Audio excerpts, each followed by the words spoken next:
ব্যাপার, তোমার এই অবস্থাকে? ও বাজান, আমি একটা ভুল করে ফেলাইছি। তোর মাইয়ার জুস আর বিস্কুট টিফিনটা আমি খাইছি, এই লেগে তোর বউ আমার এত বড় শাস্তি দিছে। আমার এটা এনতে খুইলা নিয়ে জানাবা। উচিত কাম করছে, খুব ভালো কাম করছে। ওই ছোট্ট একটা বাচ্চা, তার টিফিন তুমি খাই ফেলাইছো, খুব ভালো করছে। ও তো বাইন্দা রাখছে, আমি অন্য কিছু করে ফেলাইতাম। থাকো এনে কইরা। আই রে কপাল, এই বুলা মাইয়ারে আমি মানুষের মতন মানুষ করতে চাইছি, ওগো লেগা নিজের পেটের একটা সন্তান নেই নাই, আজকে এই দিন দেহনের লেগা। একটু ঘরে আসো না। আরে তোমার কি হইছে? তুমি চিল্লাইতেছো কে? হ্যাঁ, আসো না একটু ঘরে। আমি পারবো না যাইতে। তোমার দরকার থাকলে তুমি বাইরে আহো। কি ব্যাপার? অনেকক্ষণ যেমন দেখতেছি তুমি মন খারাপ করে দাঁড়ায় রইছো, সমস্যা কি বলো তো আমারে? আমার আর অশান্তি ভালো লাগে না, আমি একটু শান্তি চাই। শান্তি শান্তি অশান্তি মানে আমি বুঝতাছি না, অশান্তি কোন জায়গায়? সবকিছু তো শান্তি আছে। তোমার চোখে তো কোনো সময় অশান্তি পড়বো না। তুমি তোর বাড়ির ভিতর থাকো না, বাইরে যদি কাজ কাম করা তো তাহলে ঠিকই বুঝতা যে কোনটা শান্তি আর কোনটা অশান্তি। আচ্ছা কি হইছে আমার বলো তো, সব কথা বাদ দিয়ে আগে বলো কি হইছে। আচ্ছা কি করলে তুমি শান্তি পাবা কও তো আমারে? একটা কাজ করলে আমি শান্তি পাবো। ওই যে তোমার সৎ মা, তোমার যেই মায়ের রাইখা তোমার বাপে বিদেশে গেছে, দূর প্রবাসে গেছে টাকা ইনকাম করার জন্য, সেই মারাই আমার কাছে অশান্তি। তার জ্বালা যন্ত্রণা না আমার আর সহ্য হইতেছে না। এক কাম করো, তার এই দুনিয়া থেকে একবারের জন্য সরে ফেলো। হাই হাই, তুমি কি বলতেছো? এখন মারে যদি খুন করে ফেলাই তাইলে তো হিতে বিপরীত হয়ে যাব। আব্বা যদি জানতে পারে আব্বা কি করবো? আর ব্যাংকে থেকে তো টাকা পয়সা উঠাইতে পারবো না। টাকা উঠাইতে গেলে তো মার সাইন লাগবো। সাইনটা কে দিব? তুমি দিবা? এটা তো কখনো ভেবে দেখি নাই।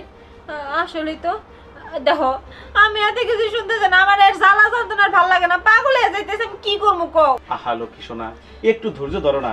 আব্বা এবার খালি দেশে আসো, দেখো অ্যাকাউন্টটা আমার নামে কইরা নিব সব।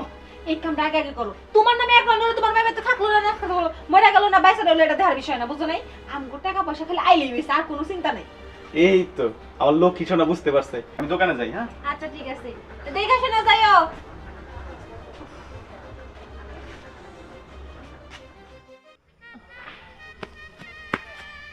দাদু, তোমার অনেক কষ্ট হইতেছে না?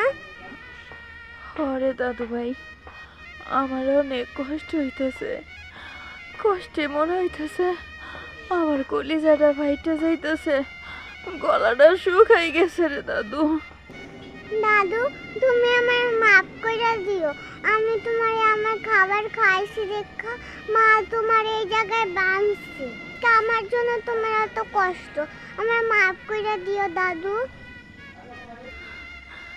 না রে দাদু, তোর কোনো দোষ নাই এখানে, এটা তো আমার কপালের দোষ।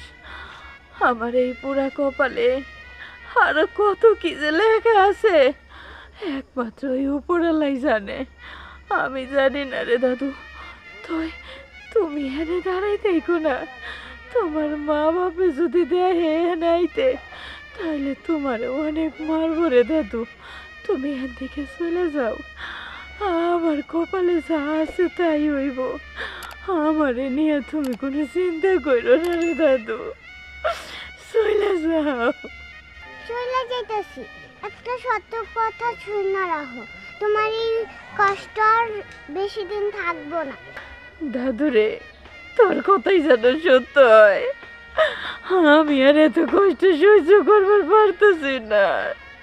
দাদু রে, তুমি এখান থেকে চলে যাও, তোমার যদি কেউ দেখে ফেলায় তোমার অনেক মারবো, চলে যাও। দাদু ভাই, মা না গরুর গোশত আনছে, তোমার জন্য আমি 2 টুকরা নিয়ে আসি, আমি খাই নাই। না রে দাদু ভাই, আমার গরুর গোশত খাওয়ার লাগবো না। তুমি যে আমার মুখ দিয়ে কইছো এতে আমার খাওয়া হয়ে গেছে, তুমি চলে যাও দাদু ভাই, চলে যাও।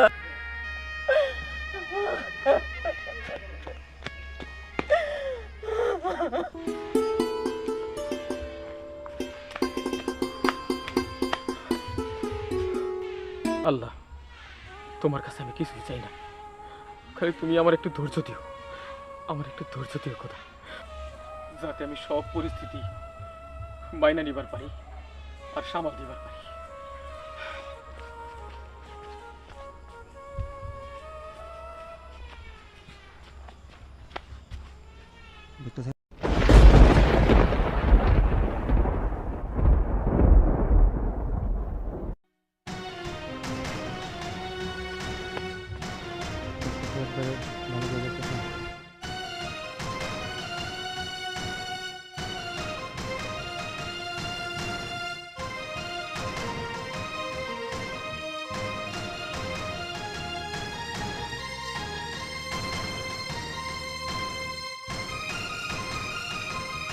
আশা,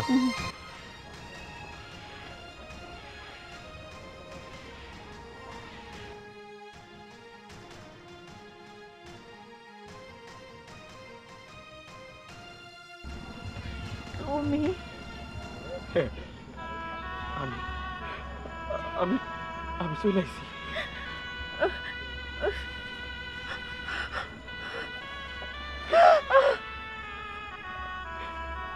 তোমার খুব কষ্ট হইতেছে না? তুমি আজকে আসলা আর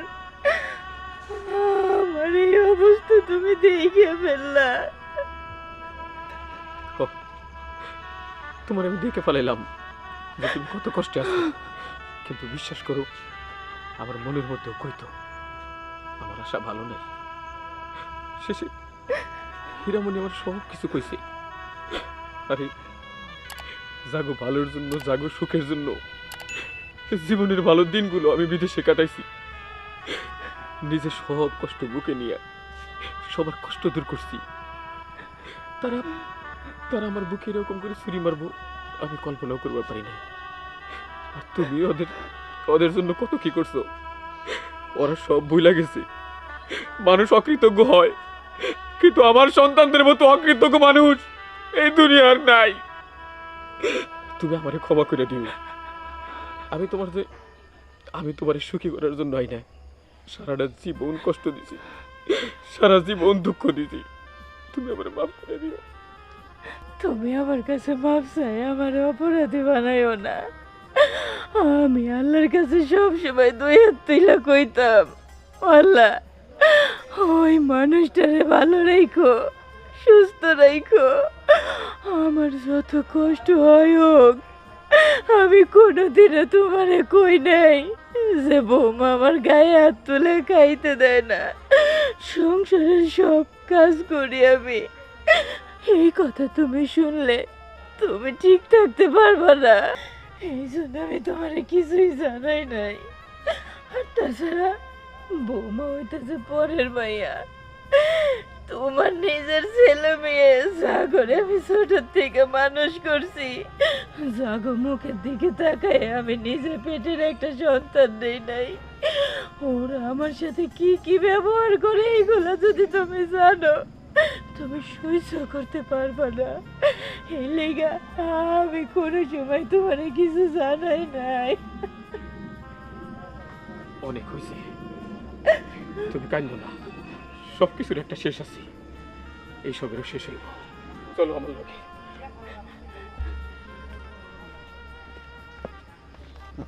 দাদা ভাই, এই বাড়ির কেউরে তুমি ছাড়বা না। এই বাড়ির সবাই আমার দাদিরে কষ্ট দিছে।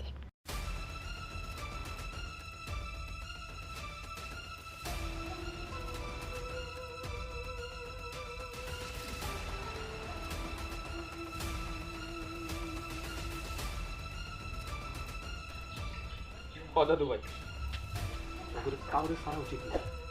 আমি জানি আমার মুখটা দেখে না তোমরা কেউ খুশি হও না। টাকার মেশিনটা বাইরে থাকলেও তোমরা তো সুখে আছো, মাস শেষে লাখ লাখ টাকা পাও, ঠিকঠাক মতো ফুর্তি ফার্তি করে উড়াও। একটা বারের জন্য চিন্তা করো নাই যে মানুষটা এই বয়স হওয়া পর্যন্ত তোমাদের জন্য খাইটা মরতেছে বিদেশের বাড়িতে, সে কেমন আছে? এই বৃদ্ধ মানুষের কথা একবারও চিন্তা করো নাই? যে সময় মানুষ বৈশা খায়, কোনো কাজকর্ম হাত দেয় না, সেই সময় আমি বিদেশে মেশিনের কাজ করি, বাগানের কাজ করি। আর তোমাদের মতো লোক বাড়িতে আরাম আয়েশ করে। আর যে মানুষটারে তোমরা দিনের পর দিন কষ্ট দিতেছো, এই মানুষটার কথা তোমরা বেমালুম ভুলে গেছো। একটা বারের জন্য মনে হয় নাই এই মানুষটা তোমাদের জন্য কি করছে? আশারে যখন এই বাড়িতে আনলাম, তোমরা ছোট, তোমরা তো সব বইলা গেছো। তোমরা ছোট ছোট দুইটা ভাই বোনের রাইখা যখন তোমাকে মা মারা গেছে, আমি তো একা তোমাকে সামাল দিবার পারি নাই। আশার এই বাড়িতে আনছি শুধু তোমাদের দেখাশোনা করার জন্য। আরো নিজের সন্তান নেয় নাই, তোমাকে আদর সোহাগ যত্ন কম পড়বো বইলা। আর তোমরা সেই মানুষটারে নির্যাতন করতে করতে এই পর্যায়ে আনছো, একটা গাছের সাথে বাইদা রাখছো। লজ্জা করে না তোমাদের? কি হইল? তোরা চুপ করে থাকিস কেন? আমার কথার উত্তর দে। আমি কই কি, তুমি এত দূরের থেকে আইছো, মাথা গরম করো না। ওরা পোলাপন মানুষ, ভুল কইরা ফেলাইছে, ওকে তুমি মাফ করে দাও। ওরা যদি ভুল করতো আমি ঠিক মাফ করে দিতাম, কিন্তু ওরা ভুল করে না। ওরা যা করছে মহা অন্যায় করছে, আর এটা যদি আমি মাফ করি তাহলে আমি নিজেরই কখনো মাফ করতে পারব না। শোন, আমি তো ওগুলোকে থাকুম না। যে বাড়িতে এরকম অন্যায় অত্যাচার চলে সেই বাড়িতে মানুষ থাকবার পারে না। এতদিন যাবত যত টাকাগুলো আমি বিদেশ থেকে পাঠাইছি, আমি তার পাই পাই করে হিসাব নিতে চাই। সমস্ত হিসাব দে আমারে। টাকা? কিসের টাকা? আমাদের কাছে কোনো টাকা পয়সা নাই। ঠিকই তো, আমার কাছে কি টাকা পাঠাইছেন? টাকা হিসাব চাইতেছেন? যা টাকা পাঠাইছেন আপনার বোন নামে, আপনি বলে জিগান। টাকা?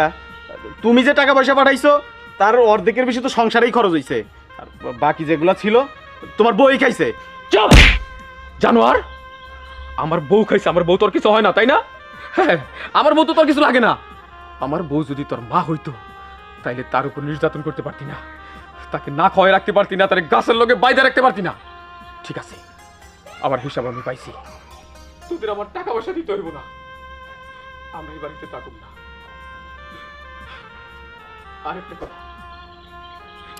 আল্লাহর কাছে প্রার্থনা করি তোদের মতো সন্তান আর কারো যেন না হয়, কারো না। আচ্ছা, চলো।